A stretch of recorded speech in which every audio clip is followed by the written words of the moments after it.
getting pushed around in lane a little bit, but she may punish him even more than he's potentially expecting. We'll see what the form looks like from LGD's mid laner as the games go on, and I like this.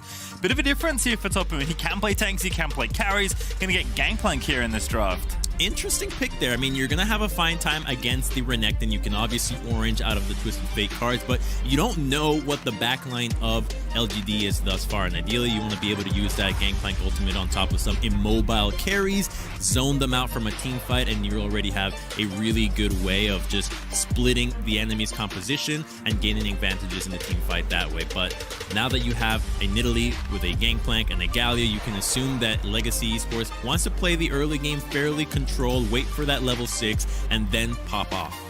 I mean, if nothing else, an extra global might not hurt if she is going to be teleporting around the map, as Caitlyn's going to be banned here in Phase 2. It's been all topside picks here for both of these teams, so I imagine we'll see a number of bottom lane focus bans here on either side. Very curious to see how Kramer and Raze kind of shake out as well. These are, I guess I'll call them late game insurance policies for these teams. Very good team fighters. Raze has had an excellent tournament, but Kramer is kind of creeping up in power alongside the rest of LGD as Rakan is going to be taken away from Mark. I think Jin would be so good here for Legacy's composition. Being able to combo a root from a Gangplank ultimate to keep somebody in that center is really devastating, as well as pairing quite well with the Nidalee. It actually allows you to keep a distance from what LGD's composition wants to do, and they're targeting away this hard engage. Mark had some really insane fights against Rainbow 7. They don't want to see any of that again. Rakan has been rising in priority so much during the plains. I think this is a pick that we can just expect to continue to rise in priority for all of the teams moving forward. The ability to engage and peel at the same time is just unparalleled, and they combo super well with some ADs that we have yet to see in this series or from these two teams, which has been the Twitch. Yeah, Twitch certainly a pick we'll also be keeping our eyes on if either of these teams do want to pick that one up. But Ezreal going to be banned on the Legacy side, so respecting the power of the pick. Despite Raze looking very good on that champion, Kramer also perfectly good Ezreal, so keeping that one out of his hands as Leona's going to get picked up here. They're counter-picking AD here. Oh, very interesting. Yeah, the counter pick at AD. I mean, we've already seen what some teams feel comfortable doing. We saw yesterday Supermassive bust out a Vayne as a counter pick, if you will. Didn't really work out, but we know that there's quite a bit that you can do from the AD department now that Caitlyn has dropped in priority and is banned entirely. It's going to be a Kalista instead. Wow, Kalista Taric. It's been such a long time since we've seen this combo. Twitch is gonna be an insane team fighter and late game insurance, but also there's just too many. We're just gonna. Yep. Curious to see the Leona picked where it was, because typically Leona would block Rakan, but Rakan was already banned, so you don't have to worry about that. But there might be something different coming here for the LGD bottom lane if they're going to pick Leona where they did. We'll wait for the clock to count down. It's not Swain. It's going to be MF there for Kramer. Just pure team fighting from LGD, and then you've got a Twisted Fate that's going to be able to roam and help you in the laning phase already. So I think that the teams have gotten everything that they've wanted, and it's now about to see if they can actually enforce those win conditions and those areas that we thought would be problematic for both the team fighting in LGD and the early laning from LGC. Yep, I think the obvious places who are already going to look at will continue to look at after seeing this draft. Babit versus Peanut is going to be a lot, but who can get the early foothold in the jungle 1v1? And of course, Shia versus Tally is going to be the matchup probably throughout the whole series, because I think it's where the biggest skill discrepancy lies. So Tally's going to have to do a very good job to keep track of Shia's Twisted Fate, which as soon as Twisted Fate gets loose, game devolves very quickly if that global presence can be felt as often as Twisted Fate wants it to be. So coaches are going to fist bump, and we'll play game 1, or at least start game 1 very shortly here. Best of 5 between these two teams. You said it already, Crumbs. LGD have played so many best of 5s already before this tournament even started. Played one yesterday. See how they look today. It should be their comfort zone, and they've chosen to have a pretty strong mid 2v2 pairing, which is where I think the game is going to be decided right now. You've got Twisted Fate and Graves. Graves is going to feel comfortable to invade and have that global to back him up, but on the flip side, Nidalee and the Galio can also offer quite a deadly combination. The taunt into a spear follow-up, or just Nidalee pouncing in and allowing Galio's ultimate to have a really nice position can be quite devastating in these fights. So I want to see what the attention towards the mid mid lane ends up looking like, because both these junglers have the opportunity to play very aggressive in the invades, which is what we have seen from Peanut. Despite different champions, we saw from the analyst desk, Cadriel was highlighting how the Lilia was being played, being very aggressive and in your face, and that kind of playstyle can work very well early, because Twisted Fate will have that shove against the Galio early on. He needs a few more levels to be able to wave clear safely and then assist in those drones. I mean, Peanut's old nickname was the Battle Lord, right? He would get so much information and vision just by running into the enemy jungle and fighting whoever was there. I mean, that's aggressive jungler is kind of what Peanut came up in the scene being known for, and he's been very successful on a variety of different teams in the LCK and of course now in the LPL. So you could tell why there was a worry that, you know, LGD would kind of power up as the tournament went on, even though they did look not great at play-ins in the early stages, and they are still prone to mistakes. The individual skill, especially between their star players, is pretty outrageous. So we'll have to see if Legacy are up to the task, but it's a long series for either of these two teams. Their last shot at qualifying for the World's Main Event is here. We'll see what happens here in game number 1. Okay, I think that LGD is just so focused on making sure that Xia pops off, and that's something that we haven't seen that much Twisted Fate priority in the tournament thus far. It really was a pick that dominated the global meta a few months prior, and then it really fell off. But if you remember how dominant the Twisted Fate can be to these side lanes, you can see how explosive LGD's composition can get, because when it gets to a point where the Renekton is shoving in the Gangplank in the top side, and then you've got Misfortune to be able to hit that level 6 in combo with a Leona, it is really tough for the side laners of Legacy to be able to survive if a Twisted Fate gets online. So you need to really prioritize vision around the mid lane as well. It's not just a matter about shoving, it's about knowing exactly where he is and not giving Twisted Fate the opportunities to use that port. We want to look at that first ultimate as well. These global ultimates that want to get ahead are so important in the early game for having that first one really pay dividends, or else you're really going to slow yourself down. Peanut's already at it, moving in, clears out a ward. Does have that sweeper. In fact, both junglers have an early sweeper already, but no invades by the looks of things here as the teams are just spread out across the rift. We'll take a look at Raze with some pretty aggressive Callisto runes, but I wouldn't say nothing out of the ordinary. I do like that both these bottom lanes are a little bit more aggressive than what we've been seeing, right? Kramer on the MF, Raze here on the Callisto. Mark has Ignite. Isles has the heal instead because Raze has Cleanse. Thanks, Leona. Kind of forcing the tax on that summoner spell there, but there's going to be a little bit more play, I think, in the mid game between these two Marks on two bottom lanes. Whereas we've seen, you know, a decent amount of Twitch, a lot of Apps, a lot of Caitlyn, picks that want to scale a bit more. I think both teams know that they're expecting to fight a little bit earlier than normal. They have to. This is what is going to be happening when you're playing these early game junglers that can be so aggressive and ranged at the same time. They can really exploit their lanes having priority, and you just have to back off and contest because the mid laners can collapse so effectively as well. So we see that the junglers are actually ended up taking very different routes, as Graves is going to do red to blue path all the way back to the top side, and just a full clear from Legacy's Bad Babe. So he's going to put a little bit of an extra focus into the bottom lane. I don't think that Peanut will end up pathing to the bottom side for an early gank. There is that cleanse on the Callista, making her a lot harder to lock down. So you're best off just playing off of mid, who's just continuing to shove the Galio under the turret. This is the area that we thought was going to be really important here, and Tally's doing a fine job in farming, but he's already losing some HP. Yeah, CA took sack deck level 1, played very aggressive up on the wave as Peanut is going to take a chip down the bottom lane, but mid lane, here's Babip. Tally already with a taunt, does get it off, and the spear is not going to cake. Now Shea is going to have to run away, but here's the same story in the bottom lane as Raze likely forced to flash, does hop over there, so Isle's going to have to flash out instead, and Peanut, he took a tower shot. As Babip's going to go back in, the Q though not going to connect, just barely sails past the minion wave. Both junglers really trying to make their mark in this early game, but Babip does not have the red buff, so he's not going to be able to fight Peanut unless he lands a really good spear. His gank in the mid lane just didn't find the right angle for it to connect. He would have been able to force a flash out of the Twisted Fate had that been a little bit more patient here.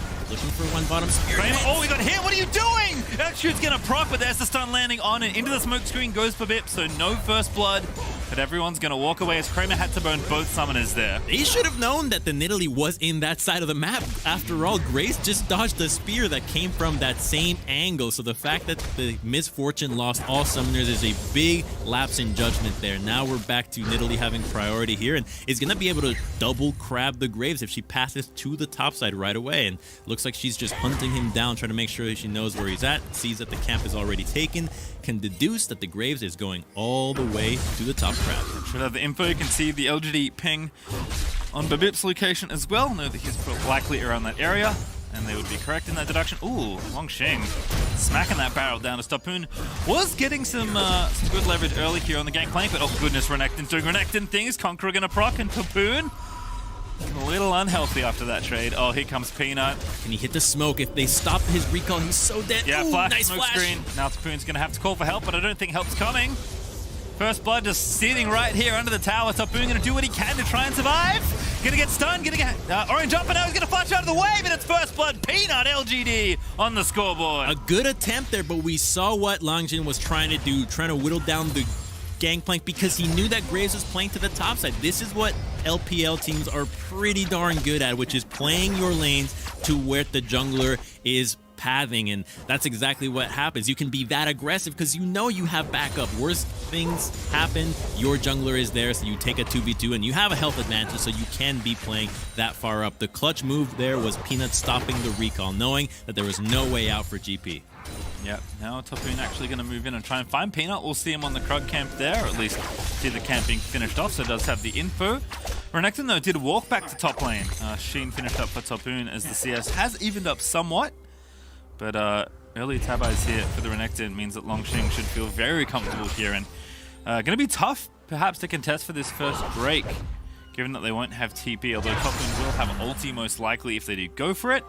And back down to the bottom side, it's good news here for Raze and Isles. They're up about 10 CS already. Uh-oh. Okay, Pacer, we start to see what can happen here to the gangplank because this wave is going to be fat. It's going to be building. Longxin has to stop this so wave rude. from being cleared so that the Twisted Fate can hit level 6 at the same time Renekton is 6, and then you just tower dive the gangplank who has no summoners. Let's see what Peanut does in response to this because it is a really big possibility to obliterate this gangplank. Renekton's already level 6, but they're just looking for the bottom side and will let Tapoon live another day. Yeah, good bot priority there for Legacy. Does give them a pretty early first Drake as the Infernal Dragon goes down. Topoon, I think, yeah, he's broken that freeze. Longxing just trying to let the wave push as late as it can. He walked up a W to barrel, by the way. Like, that's how forward Renekton is willing to play in this lane as Topoon is trying to play catch up on CS.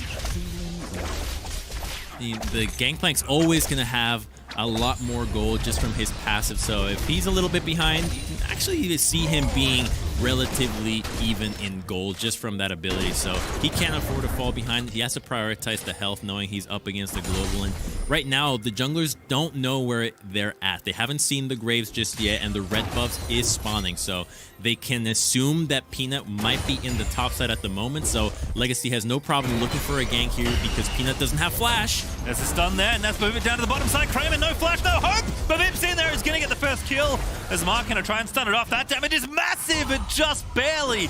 Not enough to finish off the second. And look at where they go for the gank. They know that the wave is pushing, so that LGD is going to overextend a little bit to try to prioritize pushing that. Now, LGD will go for the blue buff, knowing that the Nidalee is not there, but there might be a bit too late to pull the trigger on the dive to the top side. The Galio now has the ability to roam quite easily. Doesn't have TP, but his ultimate will be in range of assisting Tapoon, who already has the ultimate to diminish any threat of a dive on his lane. Yeah, blue buff to Peanut. Hits level 6 already, but let's watch this again. I think Tally actually faked taking the blue, by the way. He went over to the left side, and Isles just lined this up perfectly. Great use of the Fog of War there, too. They didn't know that the Herrick stun was coming from that direction there, and they just wanted to hit those 3 minions and maybe walk out, so right at the time that it was going to be possible for a gank, because the flash is about to come up for the Misfortune as well, so that opportunity was not there, and you already see that Babip has learned from the first gank into the mid lane, position yourself to land this spear before the crowd control hits. Both supports are in mid lane. I think they want to play for the Herald, perhaps. As Babip also on the top side of the map. He's going to lane gank through... Oh, it's not really a gank, actually. Tapoon's not here. Babip's spear goes a little wide, but he's just going to defend the tower from the Renekton, who's looking pretty spooky here in the top lane. He's spooky because the Twisted Fate is also positioning to the top side as well as the Leona, so they're quite worried that they could just gank the Nidalee there, trying to catch up in CS, and they'll always help out these farming junglers to catch up on what the laners are missing out, allowing you to get ahead, but just the Leona Roman misfortune as well is going to give over a nice and easy Herald. MF, gotta remember, one of her best traits is her strut. Her ability to rotate across the map is really unparalleled, and so she's going to be able to rotate over to the top side and stick to this lane with the Herald, or just base and go back to the bottom side whenever she wants. Nobody runs faster than her. Yep, Legacy deciding to opt out of this potential Herald fight. Race is pushing a bottom lane, but Topoon is in trouble once again. This could be 5 people in his lane ASAP. Mark with the flash E does land it, but the oranges are going to be burnt now. Peanut going to put him in the smoke screen, and Topoon just getting chased down all day. Peanut looking for another kill. There's the collateral damage. Gonna take down the Gangplank. He's got his completed warrior enchantment at the moment, so he's really strong, gonna do so much damage, and they're still gonna get that first brick because they popped the Herald over here, so it's just gonna be gold over to Raze here, but the race for first brick has already been won by LGD. This was the concern for Legacy. How is the laning phase gonna play out? Clearly, LGD is gonna be able to outclass them, but this is a pace that I don't think LGC was ready for. Pastry already down over 2,000 gold, losing that first turret, and every lane, with the exception of bottom, has just been getting relentlessly shoved in. Oh, Herald not going to get cancelled either, so it does good damage to the tier 2 tower as well. I mean, yeah, one of the lanes is going not so great right now. Topoon down almost 30 CS to Longxing, but it's not the lane I think we expected. Tally's actually done a pretty good job just kind of floating this lane and keeping track of Xie, not letting him get out of this lane. And bottom lane's done really well on the Legacy side, but Topoon, even though Gangplank does print a little bit of extra money, gonna have to do a lot to hold on to this Renekton that's getting so strong so quickly. Got that Bilgewater Cutlass already racing towards the Blade of the Ruined King, and I think the other issue is just Peanut, right? He's just brazenly walking into the enemy jungle. He knows he has priority from his solo lanes, playing exactly the way that he's known for, just relentless aggression, because he knows he can afford to take every fight with his team behind him. And he knows that his mid laner's ultimate is going to be a lot easier to play around than the Galio ultimate. Already in the tournament, we've seen what Galio can do when he's paired with champions like Camille or potentially the Jarvan. Here, there's really not a lot to work with on the side of Galio. You have Nidalee that has to go in, but it's not like she's stronger than Graves and has an opportunity to go in whenever she wants. So there's a hard time for finding Tally an opportunity for him to influence the map, and instead he's just losing plates and losing gold and just being bleeding pressure nonstop. Xie is able to collapse on everything, and that's what makes it so hard for Legacy to try to make a play, knowing that they're already behind when it comes to the mid lane rotation, and that the mid laner of Twisted Fate is going to have a much better position around the fight than the Galio can. Yeah, quick Drake take as well. LGD, just too much pressure in these lanes for Legacy to try and answer it. And they're already up 2,000 gold, are LGD, as it is going to be a Cloud Rift and a Cloud Soul for this particular game.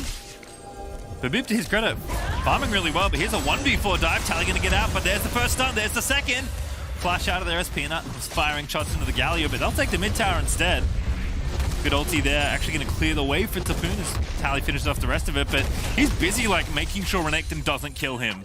So it's just a brief repeat from this wave. And that's another Gangplank ultimate just used to deter a tower dive. The first one was used when the Gangplank was chased down by Leona and Graves, and now the second one to defend the mid lane. These team fight tools that Legacy wants to use continue to be used to just survive laning. Their one hope here, Pastry, is gonna be Raze, who's been farming quietly, yet a Kalista tends to have a really hard time in the mid game if she doesn't roll into it with a really big advantage. The rest of the team has to really round around her, and they do have the Taric ultimate if a team fight breaks out where LGD really overcommits to fight, but so many times we've seen the difficulties of using that kind of ultimate is so hard, and boy, this lane is so rough for Topoon here. I think that moving forward into the next series, into the next game, you want to see more tanks into the top lane. Picks like Shen, picks like Malphite, just something that makes it so much harder for you to tower dive these lanes. Oh, blue buff into the Bip, I believe. Yep, did smite it away, but Peanut is just at it again. He's got 2 pushing solo lanes. No fear as he walks into the enemy jungle. Xie's almost finished off this mid lane outer tower, and plates are still up for 50 seconds. Longxing's been working on the top outer thanks to the help of Rift Herald, so that one's looking pretty low as well. It's just an all-out assault here in the early game from LGD. Legacy trying to play catch-up despite Ray's looking good. 30 CS ahead of Kramer with a finished Blade of the Ruin King already. Not going to do much without a team fight. Oh, this is what we're worried about. Crumbs, Tapoon already used it. Going to get stunned up by GA. And that kill's not there just yet. Babip, he's trying to fight Peanut as Tally's roamed in. Okay. That's the Ninja Tabbies from the Gangplank, allowing him to survive that. If he didn't have that, he definitely could get one shot there. But again, that's another defensive ultimate, another global use from Legacy. They are completely reactive to what LGD is bringing to the table here. They're not finding their own play. So despite LGD being so aggressive, they are at least keeping Legacy's tools completely used in a defensive manner, which makes it so much harder for them to get these flanks and these teamfight wins. They're going to kill this Twisted Fate at the very least. He does have flash. Yeah, he's going to try. No one in the area to help him. There's the gold card out of Shie. Babip, though, can leap back in. There's the TP in. That'll force the flash. And LGD have to burn 2 summoners, but they do protect their mid laner. Oh, boy. Okay. I actually think he might not have needed to flash there. The Nidalee is not that strong just yet. Does have Mercrest to survive that CC and potentially escape from what would have been the Renekton following through. But we need to see Taric and Kalista involved. I don't think we've seen a single Fates call just yet, and those are the members that can bring this back for Legacy. They have to continue to survive what LGD is doing, which has been good thus far. They haven't died that much just yet, but you got to make a proactive play on your own. It's good that they have that first dragon to stall out the soul that LGD is going to be fighting for, yet they need to make sure that they have vision to get the plays that they want. If you look at the map right now, there's a single control ward on the blue buff. They have no idea what's going on in the river, which makes it so difficult for them to move forward. They have to be grouped together, and now they've lost the crab as well. So even thinking about this dragon setup is so much rougher for them, as the Twisted Fate ultimate will come through, and they're so late for this era. Yeah, if they even wanted to fight it, right? LGD are going to be first to that objective. They should be able to take it down. Razor's going to be busy finishing off this tower, which I like because Legacy do need the gold. The second Rift Herald's going to be even better than the first one, despite not giving any plates away. There is plenty of places that they can try and break this with. And LGD, oh, they take the mid-outer as well. They're going to be able to use this Herald wherever they want, really. You have so much time to decide where you want to pop this. Now, the bottom lane has really lost a lot of value at the moment, and going down there past the 20-minute mark really gets to be a liability at sorts, that the enemy team can always react and start Baron for you. So I think that the best use for it moving forward is just going to be when you get a team fight win, you can just pop it in the lane that is closest to you and try to get as much value out of that. Let's see if anything happens top lane. There's a big wave here. It looks like Renekton's just going to farm it up and make sure that he can crash this, as the priority from LGD right now is around the bottom side and around the dragon. If Legacy can secure mid lane priority, they're going to have an easier time rotating this Galleon, having his ultimate be a presence. Renekton doesn't have TP, so Legacy will at least get a 4v4, but Peanut's popping the Herald mid, so they're going to have to deal with this first. They're faster to the rotation. Look at where Legacy was. They were so focused on the bottom lane. They're now slow to this. They're going to lose a tier 2, and then LGD can just rotate over to the dragon, and Legacy will have so much terrain to traverse through before even reaching and seeing the objective. We'll get the Herald down, but as you said, LGD have all this time now to rotate everybody over to the dragon. And that's going to have to be given up, I believe. Legacy can't get in the area to contest for the objective, so they will give the second Drake over to LGD, as that gold lead's continuing to grow. 4,000 gold up now for LGD. Actually, 3,000. Maths is hard. Math is hard, and you know what's also really hard? Pastry drafting, because so many times what you think is going to play out ends up being differently. I think that Legacy thought that the laning phase was going to be a lot easier to get through. That's why you have the Gangplank, you have the Galleon, but these are all lanes that are going to lose naturally to what LGD drafted, and the short range of Kalista doesn't actually allow you to combo that well. I think I really would have liked to have seen that Jhin, something to pair to the range and add to an engage factor for Legacy. The Kalista, yes, has engaged, but you do have to play so well in the early laning phase. I'd like to see them move away from laning emphasis in the next game and really focus on what got them here, which was team fighting, making sure that you actually have every bit of tool of crowd control to pick on the enemy. Legacy can punish LGD because they have quite a few members that can get caught on their own, that do like to go on these individual side quests. And if you catch somebody there, you chain a few of those picks with the right champions, and then you just get those objectives for free because you get 4v5s left, right, and center. Yeah, I think team fighting is still good for Legacy in this comp, although maybe a bit different from other comps they've shown us. But getting a team fight seems to be the hard thing right now. With mid outer still being up, it's really hard to get into the river and then get vision down. We've seen LGD just have, I mean, basically full control of, you know, their half and part of Legacy's half of the map for the last 5 to 10 minutes. Well, the Tarek won't even get you the right team fight, right? He doesn't even have the range to engage onto you. He's melee. They're looking for Peanut here. Stun does not connect. Buff for the ulti there for Peanut to get out from under the Tarek stun. And bottom out is going to fall as a result. Chia and Kramer just smacking the tower, with Tally not having nearly enough AP to clear that out. So Legacy just going to have to wait between dragons, I think. Vivip is farming up a Storm. Like, he's still 20 CS ahead of Peanut, but Peanut's got 2 kills. He's working on a Black Cleaver. Vivip's working on a Zhonya's. So rare for a farmed Nidalee that doesn't actually have an entire team with a solid scoreline behind her to be relevant here. She's just going to be relegated to surviving in these fights with the Zhonya's and maybe getting a Grail, but you're not even boosting a hyper carry here. The Kalista hasn't done a whole lot just yet. Doesn't have the Ginsus if that's what she's going. Probably will just be going for the Hurricane second to try to deal with all the diving members of LGD. Yet Nidalee, if you're not getting ahead early, you really just end up being a secondary support, and you don't have a hyper carry, so LGD is going to have to really just find an incredible Fate's Call for these fights. Because you can actually pair Fate's Call with the Tarek Ultimate and the Galio to do quite a bit of damage, and it'd be ideal if you could actually land that on top of an ulting Misfortune, because nobody else is really going to have the right angle to stop her. Yes, Tally has found plenty of teleport flanks to go for it, but he doesn't have the teleport up just yet. He just swapped to it, though. So maybe he does have the vision to see that Kramer has to be stopped from his ultimate channeled. I guess we'll find out, because we haven't had a full 5v5 yet. LGD just happy to play the side lane with their big Renekton and their big Twisted Fate. Can't say I blame them. Xie is going to go ahead and split push the bottom lane. And Longxing has just been permanently pushing. I mean, the top lane is so long. There's no tier 2 tower there. It's just the inhib tower. So, yeah, Renekton's going to get spotted, but he's just going to pressure things in. He's got the TP. For the minute 25 mark on the Dragon Room's in, LGD have completely taken over Legacy's jungle. And Tapoon's in a potential 1v4. At least the 1v3 here as Mark's just off to the side, and Vivip's going to have to come down to try and help out. Oh, it's brutal. They don't have a way to engage. They just don't have it.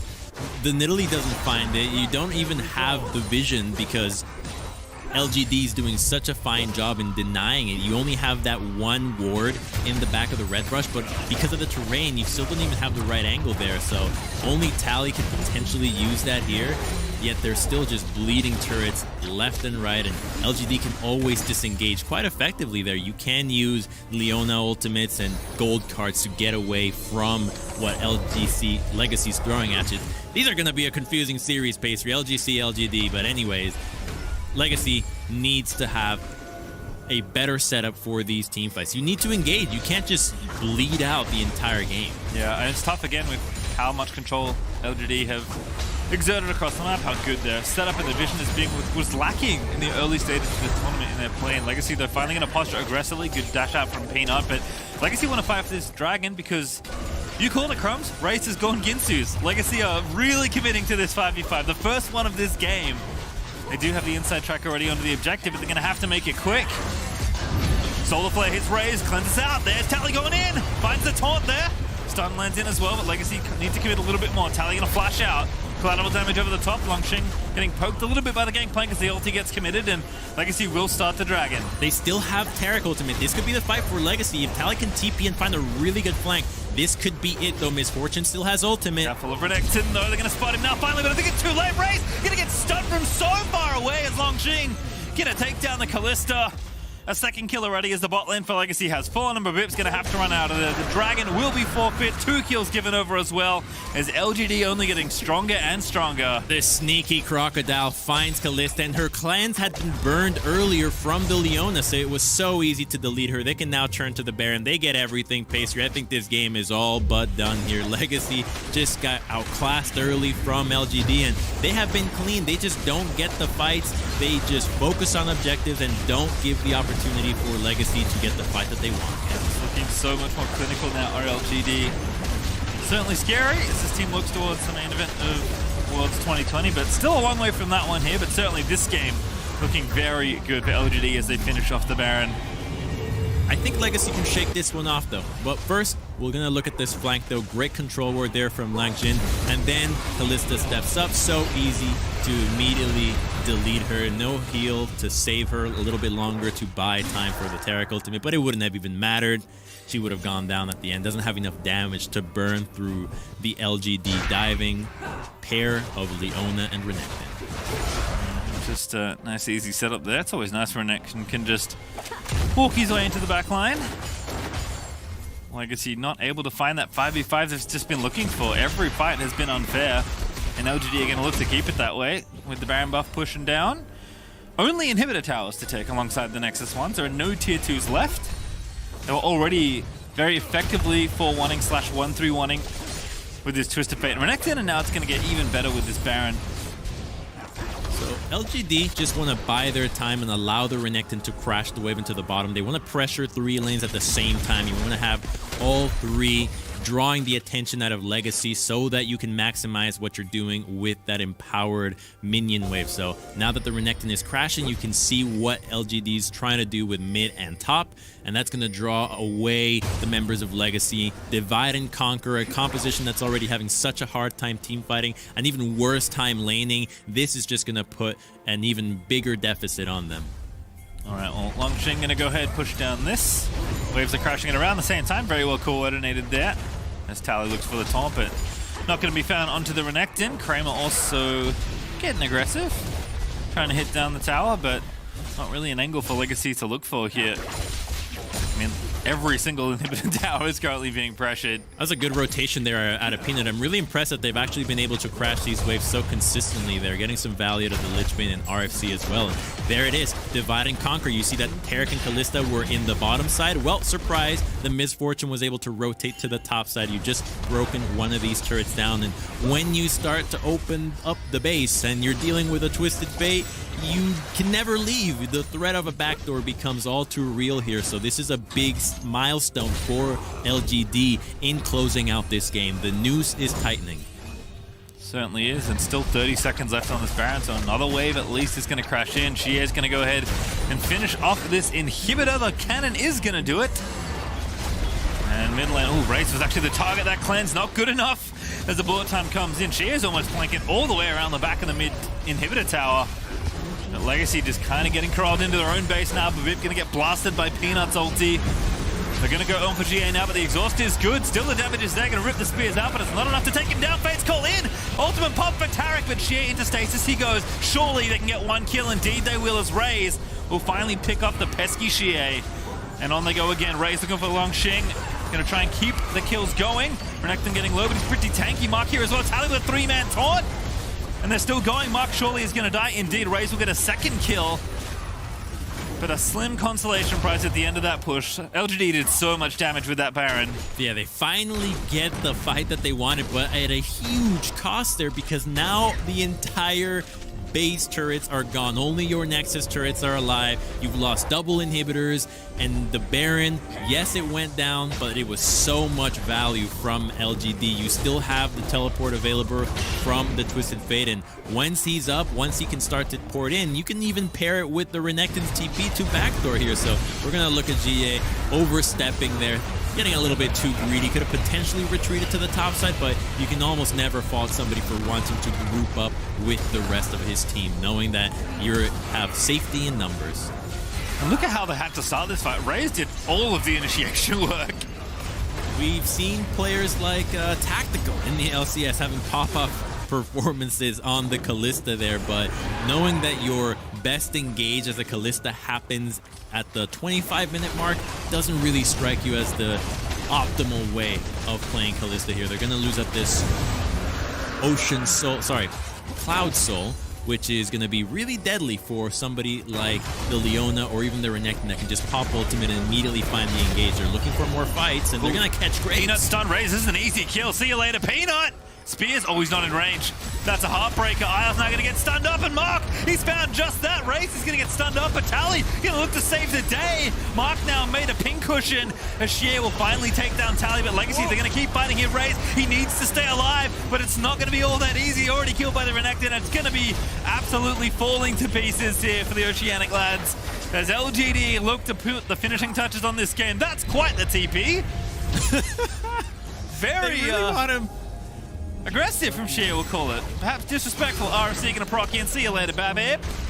And that's going to be the ace for LGD. That's going to be game 1 for LGD as they'll finish off the first Nexus on their way to the world's main event. Quite collected of a game. You only had 12 kills in 29 minutes there, but it never felt like LGD was in danger of losing that. We knew what their game plan was going to be from the start. These lane advantages easily translated into these team fight wins, and I think that the recollection from what you get from these games for both teams is pretty straightforward. LGD